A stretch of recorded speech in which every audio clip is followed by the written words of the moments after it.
On the debate stage, Elizabeth Warren appears to be unequivocal in her support for Medicare for all. However, off that debate stage, she is clearly waffling on her support for Medicare for all. The most recent example was during a town hall in New Hampshire, where an individual asked a question about the transition phases for the Medicare for all plan. And interestingly enough, Elizabeth Warren did not refer to Medicare for all as legislation, which it is, detailed policy that has been written by Bernie Sanders. She referred to it as something else. Take a listen. Right now, what we've got in Medicare for all is a framework, and it doesn't have the details, and you're right to be asking. But the most important part of your asking is to raise awareness so we get this right as we go through it. So she refers to Medicare for all as a framework and claims that the details haven't been worked out, which is false. Look, Medicare for all is a very specific piece of legislation. It is not a framework, it is legislation. I've read the entire thing. I wish other journalists and other people in media actually read the full legislation. But you don't get to write up your own bill and call it Medicare for all, right? Just like I can't create my own shoe brand and then call it Adidas, right? Adidas exists, I can't have my own version of Adidas. So look, it's frustrating because she doesn't have any detailed legislation of her own, and she had been getting criticism about that. But I was under the assumption, because she's so unequivocal on the debate stage, that she actually does support Medicare for all.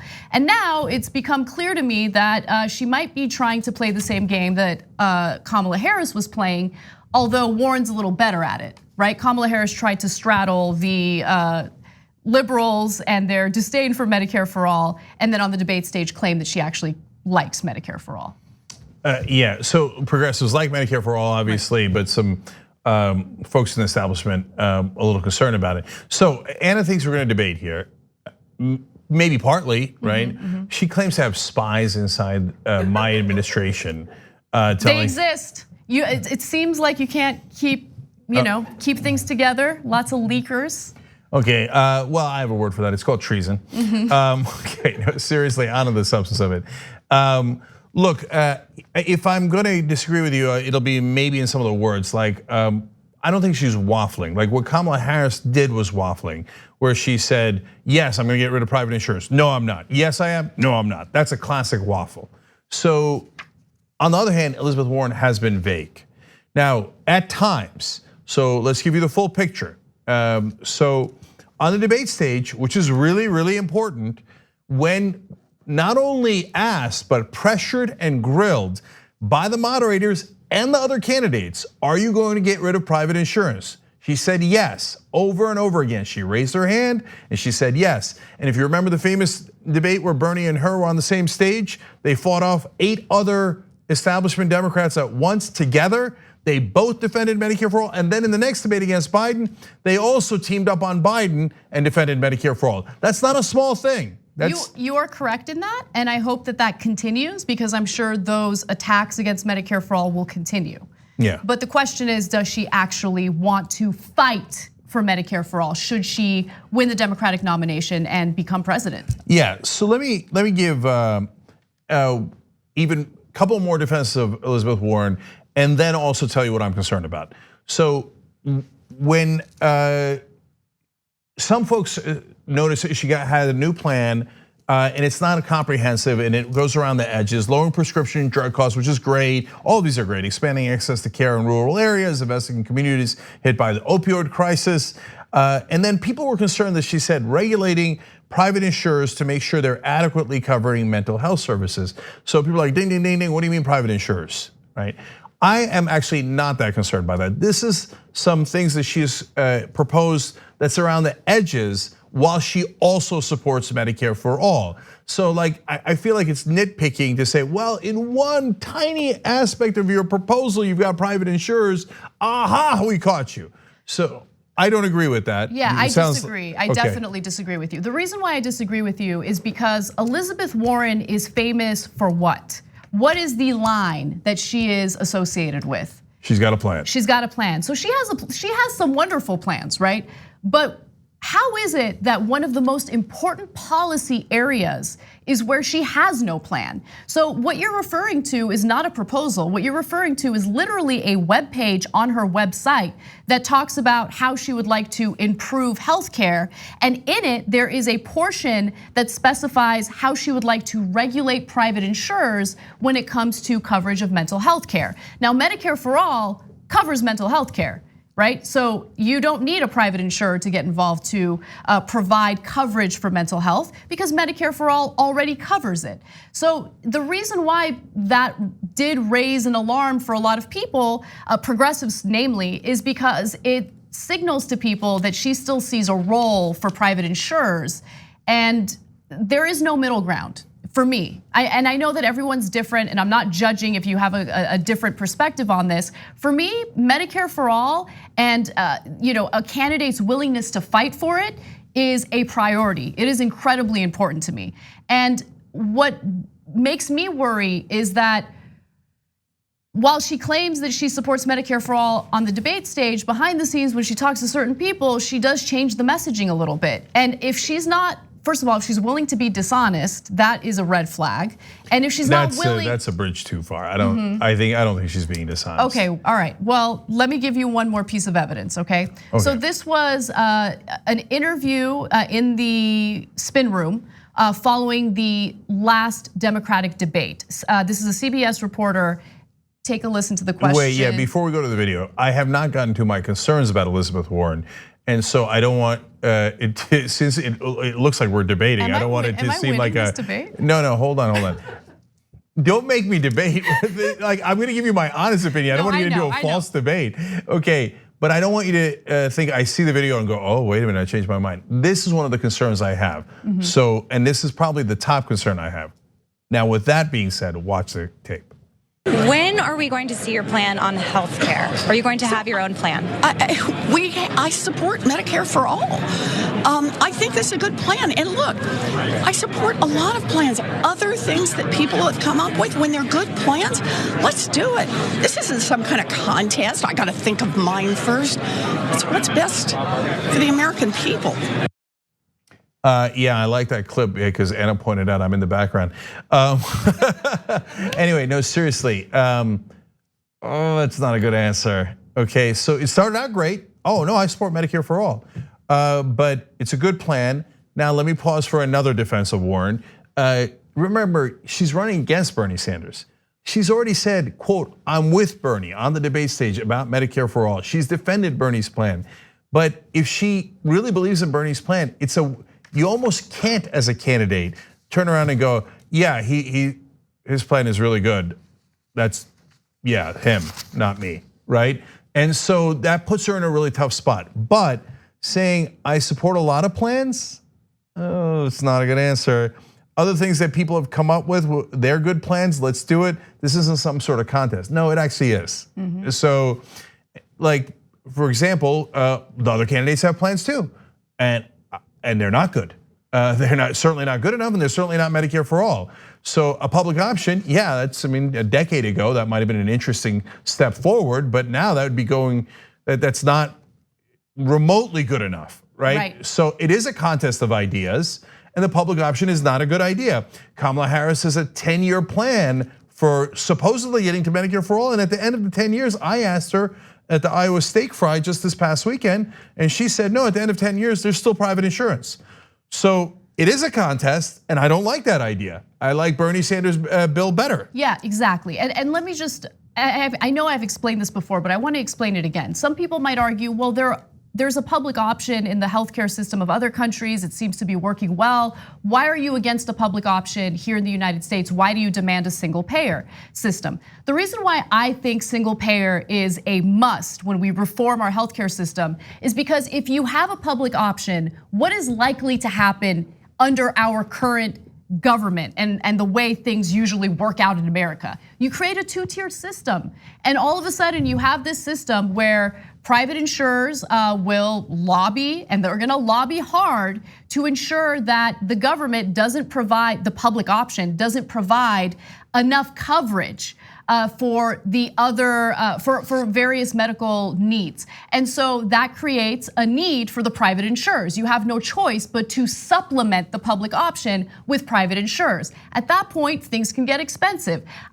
We have too much corruption. A public option is not gonna work in America. A good parallel or a good example to point to is our public education system. Look what happened to public education in America. It's been defunded, it's been dismantled. And so that's why I think it would be much stronger to move toward a single payer system. Yeah, there's another problem with the public option. Look, the public option is not terrible, and it's not like, if you said to me public option or the current system, yeah, I'd throw public option in there because it does make it incrementally better. But it has another huge problem, which is that private insurance is gonna take all the healthy people. They're gonna say, if you're young, if you have no pre-existing conditions, we're gonna sell you health insurance for really cheap, because they figure they don't have to pay them anyway. So they're when they finally get sick decades later, they're not gonna have that insurance. So what it's gonna do is it's gonna skim all the healthy people off the system and unload the sickest people on the public option or Medicare, and burden the taxpayers with all the actual costs of the system, and then pretend that private insurance is actually efficient, when that's not the case at all. It's a matter of cherry picking. So it's definitely a contest of ideas, and Medicare for All is the better system. And that's why almost every other country uses it, and it has half the cost of our system. Okay, now other important things here. Look, I don't think Warren is waffling as much as she's being ambiguous, and so an actual analysis of this is, it's arguably smart political strategy, but one that I don't condone. So let me explain. Now we're getting lanes. Look, a lot of the lower level candidates, some have already been wiped out, others are on the precipice. They're teetering of going because there's 3 to 4 months left. There's not much time before the caucus and the primaries, etc. And now we seem to have fairly clear 3 leaders. So Biden, Warren, and Sanders. The lane that Biden has picked is almost no change. He said to donors, I promise you I won't change anything. Sanders is for the most change.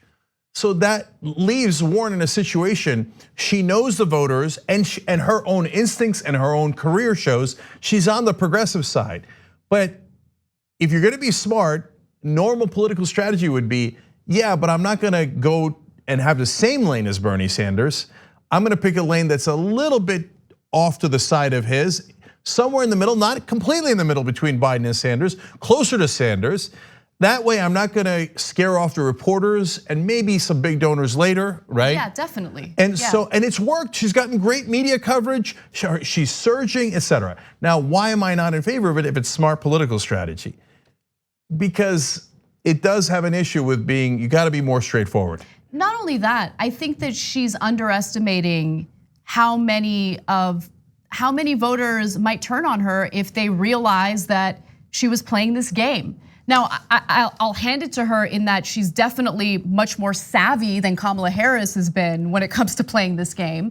But voters don't like to be lied to, they don't like dishonesty, and progressives are paying attention. And so if you think that you can claim that you're gonna be a fighter for Medicare for All on the debate stage, and then later you end up not changing your language, right? It's gonna stand out, and it's definitely standing out to people who are paying attention already. And one other thing, I don't know, maybe I'm wrong, but right now she's really trying to appeal to the establishment. There have been reports about that, and I'll give you some examples. And the way that she's doing it is, hey, you don't have to be afraid of me, but I do think that it makes sense for us to reform the Democratic Party, right? Reform the DNC. They're, I think, putting things in her head. I think that she shouldn't be advised by them. It's a bad idea. Yeah, I'm very worried about that too. Again, to be fair to her, I think saying dishonest is a bridge too far. I think she's being purposely vague, and she's in a tough spot because otherwise she'd have to say, I completely agree with my opponent, you should like his plan more, right? And that's a very tough spot to be in politically, so I understand that. And nonetheless, she has said on national television over and over again, I'm with Bernie, I agree with Bernie's bill, which is courageous and what a normal politician normally would not do. So you have to be fair with her on that. And she, by the way, I mean, you might think it's a small thing, but she signed the TYT pledge, the Progressive Economic Pledge, tyt.com/pledge. And in that, it doesn't just say this year for Medicare for all, it says I will fight for Medicare for all. So we'll, obviously if she's president, we'll hold her to account on that. But now back to my issue. Another portion of her version of Medicare for all says it will, quote, provide all Americans with a public health program. Boy, that's really vague. Now, again, the vagueness is concerning. Because why is it concerning? I'm not worried that Elizabeth Warren is, doing double talk and is going to betray people. And if you want to be concerned about that, hey, who's she being more honest with, the reporters or us, et cetera? I get it. I'm not as concerned about that. What I'm concerned about is, do you have this, are you going to say hell or high water, right? This is not, hey, everybody's got a plan, because that's not going to get it done. Because the only thing I care about is who's going to pass the bills. Because Warren and Sanders are wonderful progressives historically. They've run as solid progressives in this campaign, but they're not my aunt, they're not my uncle. All I care about is we're gonna get you guys health care. If you don't pass the bills, you don't get health care. And you don't get it at a cheaper price, et cetera, et cetera. So that's why the vagueness is concerning. Yep. Because you gotta show to people, hey, I'm gonna stand up and fight for you guys. And there's no way in the world, if I'm president, that we're not gonna get Medicare for all, because we are. Now, Bernie might have other issues, but he's covered on that. Yeah, exactly. I think the thing about Bernie is that there's no question regarding what he supports and what he wants to do, right? His intentions are genuine, and they've been genuine for literally decades. Yeah, and the last thing I'll say is, it seems like savvy political strategy, but Anna's right. Man, you get internet to catch anything. And so if the vagueness continues, she might get caught. If the leaning to the establishment continues, she might get caught. I mean, it's already begun to some degree online. But I say caught, but I don't know what her real intentions are. So, and if she does do that, it's gonna leave an opening for a Bernie Sanders comeback. So right now, the Washington and the reporters are sitting comfortably on their couch. They're worried about Warren, they are. That's why their CNBC is starting to attack her, right? But they're kind of leaning back a little bit like, oh, we're done with Sanders. They are, I definitely see it. I'm telling you, hold the phone. Sanders ain't done. He's still very much in the top 3 in all the early primary states.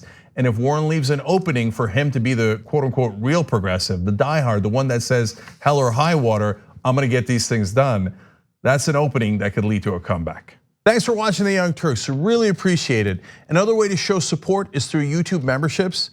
You'll get to interact with us more. There's live chat emojis, badges. You've got emojis of me, Anna, John, JR, so those are super fun. But you also get playback of our exclusive member-only shows and specials right after they air. So all of that, all you gotta do is click that join button right underneath the video. Thank you.